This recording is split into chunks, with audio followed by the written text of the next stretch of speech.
We are live. I don't know why I like saying that, but I'm a big fan of Bruce Buffer, and I just love hearing him do the UFC and stuff. So, welcome to another Broke Folk Vote podcast, where we have a very special guest joining us today. Her name is AmberRorabaugh, and we will add her to the stream in just a moment. But first, I wanted to shout out all of our Patreons and our donors, and all of the links that you will need are in the description below. If you can help today, I encourage you to do so. We like to tell the stories of maybe people who don't ordinarily get any spotlight, because I kind of feel like we all want to tell our stories, but a lot of us never get a chance to. So now, without further ado, I'm going to bring on our guest. Amber, how are you today? Today's a good day. Today's a good day. Today's a good day. What do you mean by that? Today's a good day. We have friends. Their son is out of town for the week, so we actually have somewhere to sleep Sorry, I told you I was going to get emotional.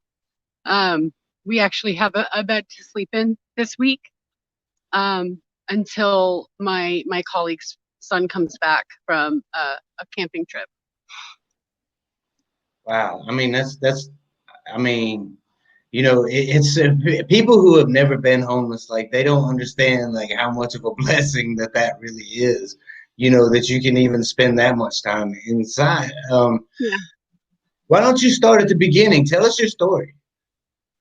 Well, I mean, I think one of the biggest misconceptions and where I need to start is that when you're homeless, you are unemployed. And that's not true. I work. I've worked since I was 13. I got emancipated at 16. Sometimes I worked 2 and 3 jobs, went to college.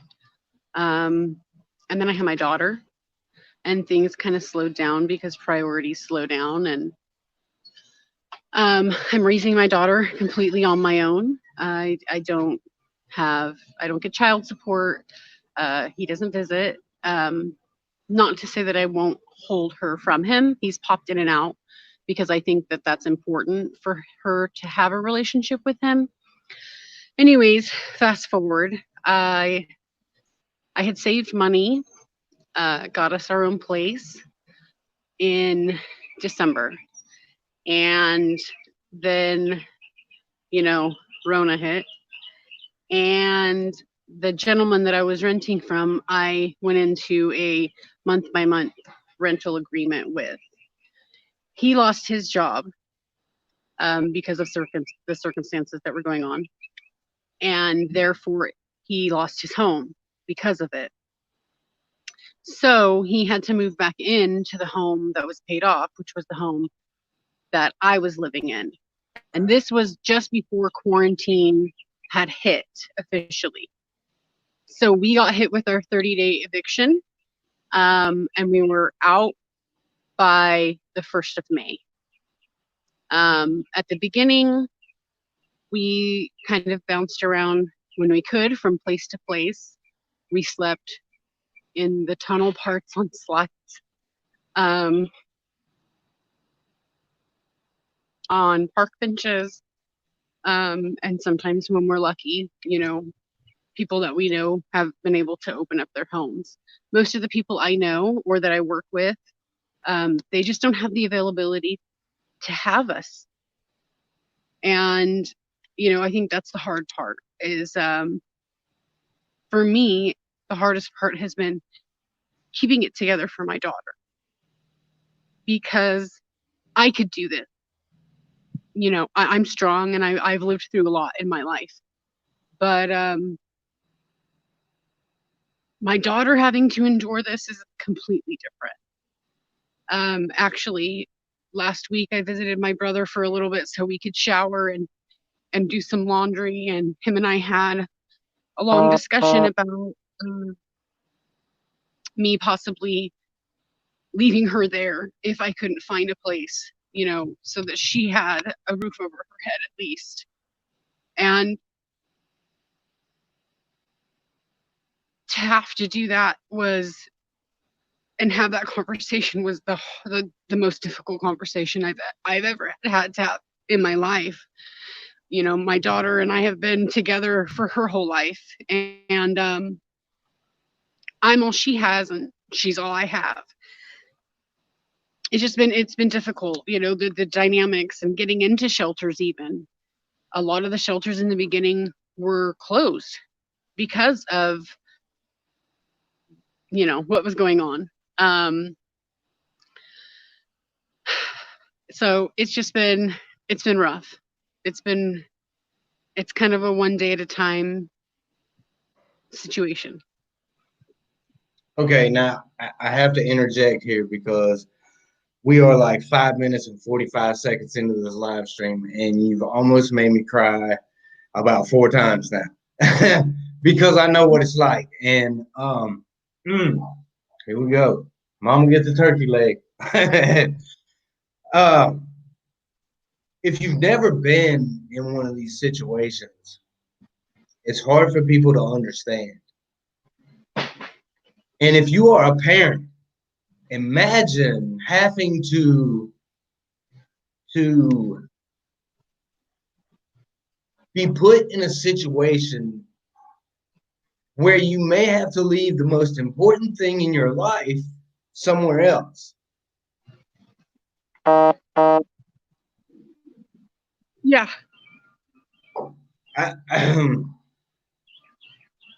That's a tough thing. That's a tough thing. So I know that you said that you were working, right? Yeah. Um, I actually work for the school system. I work as a paraprofessional, which is I work as an aid to students who are either mentally or physically handicapped or who have like sorry, who are emotionally disturbed. So I kind of become their best friend, you know.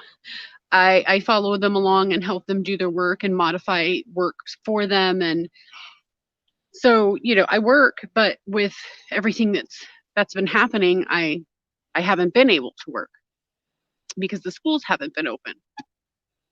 right. And how are you able to get any kind of like unemployment or anything like that? No, because we're under union. So I do get paid, not as much as I would get paid working. Um, but because I'm under union and I'm under contract, they don't allow us to. I tried and it got denied because of those reasons. And you're kind of in a tough spot. Where are you at right now? I'm actually in my hometown at a friend's house. I mean, like what area of the country? Oh, I'm sorry, California. California. So you're already Central. in a place that's expensive AF to live, you Yeah. know? And the problem is, you know, because you're there and because you do have a job and benefits that are at least coming in, now you're put in a position where it's kind of tough to, you know, it's hard to relocate somewhere else because then if you do that, then you probably lose your benefits, and then that lifeline is gone. So it's Exactly. like, you know, what do you do? And I know what that's like because I've been there. Not, you know, I've never been part of a union, but I have been homeless. You know, and then like, you know, for us, it was so weird because last year, you know, we had just started this channel, and you know, we were covering Andrew Yang and all of this stuff, and not far into it, that you know, we dedicated our you know, existence to covering Andrew Yang, and we had made that decision, but we didn't have any money, right? And then the landlord comes up one day and he's like, "I need you to move." And we're like, "What? What? Yeah. And he's like, "Yeah." And I'm like, "Well, how Not soon?" He was easy. like, "By next month." He was like, "My sister is sick and I need a place for her to stay. And unfortunately, the only place that could be is here." And, you know, we Yep. weren't going to be, you know, butt cracks about it and be like, no, you know, even, you know, so Exactly. That's we ended up exactly the not position I was in. knowing, Yeah. yeah, we didn't know where we were going to go. And thankfully, you know, my sister-in-law, she allowed us to stay there for a little bit. Um, until we were able to get a place. But even that ended tragically because once Andrew Yang suspended his campaign, it wasn't like the next weekend her landlord called her up and was like, I need those people to move. And we're like, well, how long do we have to move? And she was like, you need to be out by Monday. And we're like, what? We got to be out in 2 days?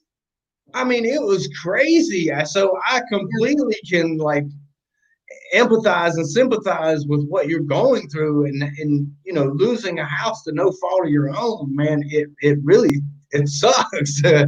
Well, yeah, and you know, I've like I said, I found like most of the stigma, and really, you know, I'm surprised because I've just found so like I've found just nasty comments. You know, people like on my GoFundMe page, people commenting about my daughter's weight because she has a thyroid problem. So she has a medical diagnosis. And even though my daughter's 11, she's 5'8". You know, she's a big girl. And so there's all of these people just slamming this 11-year-old kid, and that's not what this situation is about. You know, I just, the ugliness and the stigmas that are around it, I never thought I would be in this position. Like I said, can I curse? Yeah, go ahead. Absolutely. Drop an F-bomb if you want to. I have worked my fucking ass off since I was 13 years old. I mean, I have had 2 and 3 jobs at a time and going to school. And this is not a position that I ever thought I would be in. Never. And, you know, I think maybe you could relate to me when I say this. It's one thing when it's you and it's only you. I could handle that. It would suck, you know, but I could handle that. But it being my daughter and that's a whole new game, you know. And my biggest thing in all of this has been trying to find normalcy for her too. You know, trying really hard to keep her at the same school with her same friends, because with all of this other stuff that's uncontrollable, all these circumstances that are out of our control going on, that if I could at least give her that, you know, it's something.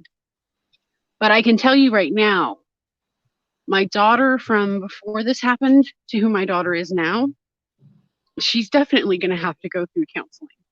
You know, just this has really it's done a number on her. She's definitely, you know, she's definitely got depression and anxiety and PTSD. So, you know, once school opens up, I've got counseling already signed up for her, and she's never been that type of a person before. She's always been super happy, and I'm saying this because I don't think people really understand how it affects a person. And it's in good and bad ways. It's in those bad ways, but in the good ways, you know, for me personally, and even for my daughter, it's made us really realize what really matters, what things that we have, the tangible things that we have that really matter to us, that hold value to us, you know, and that we have each other. And like, so there are some really wonderful things that have come from this. But a lot of really scary things. You know, I've gone through letting her sleep in the tunnel of the slide while I set up all night just to make sure she's safe. And I did that for 4 nights straight. I didn't sleep for 4 nights, or not eating all day so that I know she eats. You know, and it's, no parent ever wants to be in that situation. And I definitely never thought I'd be in this position. Never in a million years. And Never. people don't realize that it's like, and I guess that there are actually a lot of people who realize, because most of us are the broke folk vote. That's what we like to call it around here.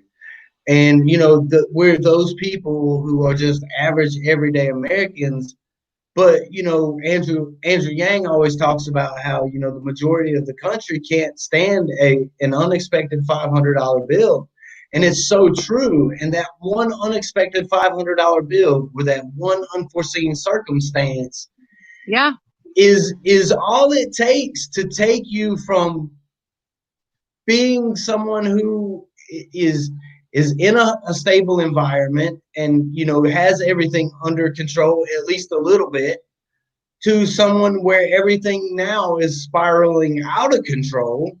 There's no way to stop it because you're trying to put out all these different fires, and it's just like one thing just leads to another, and before you know it, you're like, fuck, what the fuck happened? Like 2 months ago I was in the house, and now I don't even have a place to live. And now, you know, I've got to try to reach out for help, which is hard to do, you know, to start with. And then you get stigmatized, and it's just like, bro, I didn't ask for this shit. I didn't ask to be homeless, you know? And it's tough. And I think the majority of the country is now coming to an understanding of that, because we're looking around us now during this time that we're living in, and it's just like, uh-oh, stuff is about to get really, really bad in this country. And the broke people are just getting broker, and it's not getting any better. And your little $1,200 check that you want to send people, man, that ain't a fucking drop in the bucket, bruh. No. And that was months ago. Yeah. All that stuff that you are passing the buck on now and talking about how the economy's improving and this and that and the other, man, take that shit on down the road, because it ain't helping me. You know what would help me? Direct payments to me. That would help me. Talk about how important something like a universal basic income would be for you right now. Security. I mean, honestly, I think for anything else, for anybody else, they could say the same thing. It's just having that security, knowing that you have something to fall back on, no matter what happens. Because just before, you know, all of this happened, I went through a landslide of like medical problems, you know, and so even in that instance, that would have been amazing, because I had to tap out of like all of my holiday pay and all of my sick pay, and at least to have that coming in, I could know, okay, like I can keep the lights on in the house, I can keep my daughter fed, we have a roof over our head, because things happen that are inevitably under like out of our control, and it always will. And I hate to say it so negatively, but that's life. I mean, and in all honesty, that's life.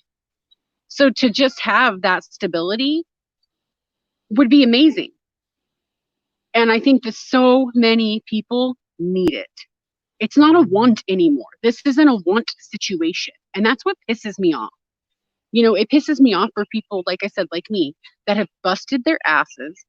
I have busted my ass since I was 13 years old, got emancipated at 16, worked 2 and 3 jobs, went to college, and I'm still there. You know, and how? You know, it's crazy, like, to look at Washington and see just like how inept they really are up there.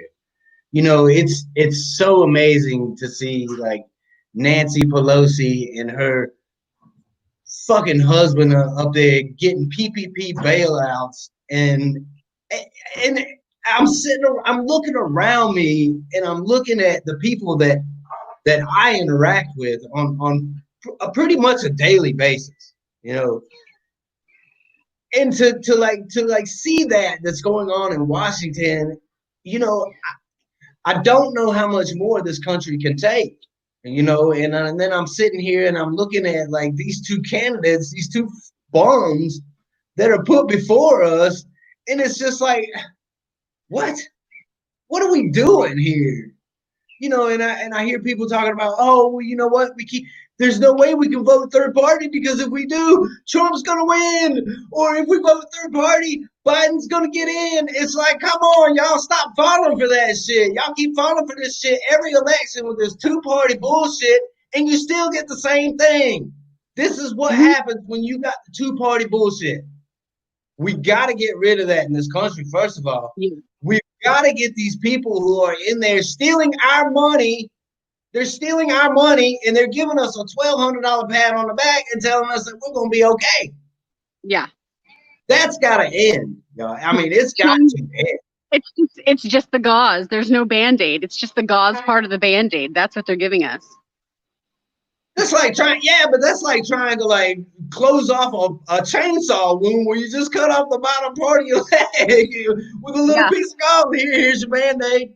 Like, exactly. Don't use it all in one place. Like, if you hold it around, you move it around, you may be able to stop the bleeding long enough to get to the hospital. Yeah. Maybe. And if you do, you're probably going to catch something that you don't want when you get there. It's crazy to look at just the state of this country right now. And so for you, like first of all, somebody, Vaughn, I'm going to put this up here. Can you give out your information? I don't know if you have anything other than the GoFundMe set up, but if you would, just give everybody your information, and we'll make sure to link it in the description. Right now I only really have the GoFundMe. I did that way. I just know that everything that's coming in is put into one specific account for it, you know, because it's an account that's open specifically for the GoFundMe account. Okay. And, you know, you can, like, here on GoFundMe, I know that they have a thing, and I went through it last night. I donated, and I hope that other people will donate too. There is a thing where you can click it off. You can click other when it says if you want to add a percentage to GoFundMe, you can click that and click other and put in a 0. So everything just goes straight to Amber. And it's just, anything else that you want to get into, like, now's your moment, man. You've got an audience. Tell everybody what you want to tell them. Nothing like being put on the spot, right? Honestly, I'm used to it. I'm used to public speaking. It's just a little harder when it's yourself, you know. Like I said, it's just, I literally never thought I'd be in this position. And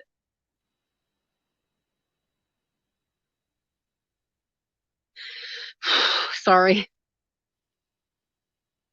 having to trail my daughter through this it's been hell.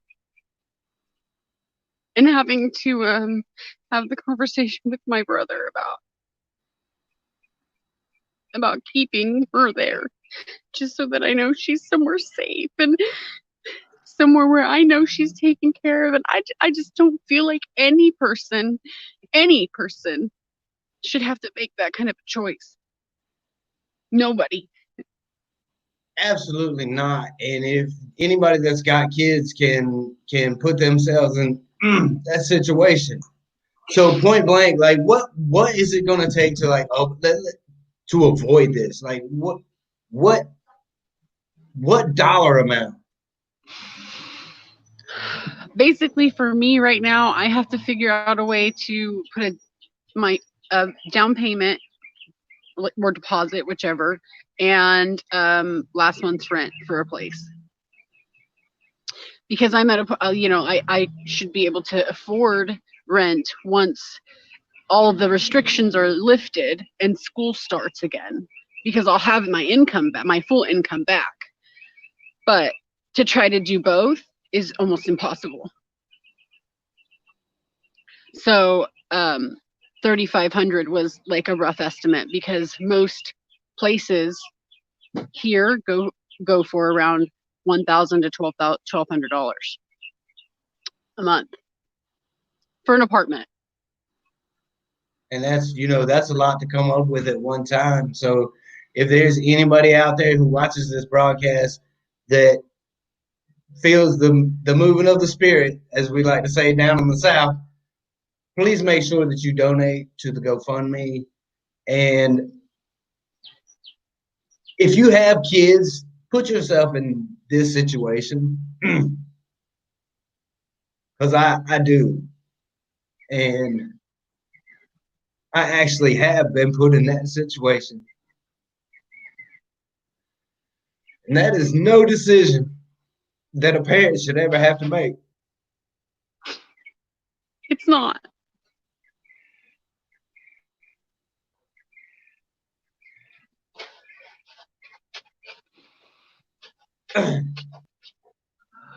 Amber, we're gonna have to get off of here.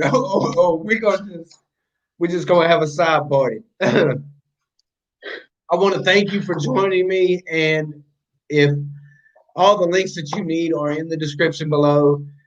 If y'all want to help out one of the broke folk vote, please do so. Amber, thank you Thank so you. much for being here. Thank you. Thank you so much. I really appreciate it. No problem. We'll see if we can make something happen for you. Thank you. There you have it, Yang Gang. You can't get no realer than that. I got nothing to add. I love you. See you on the next one.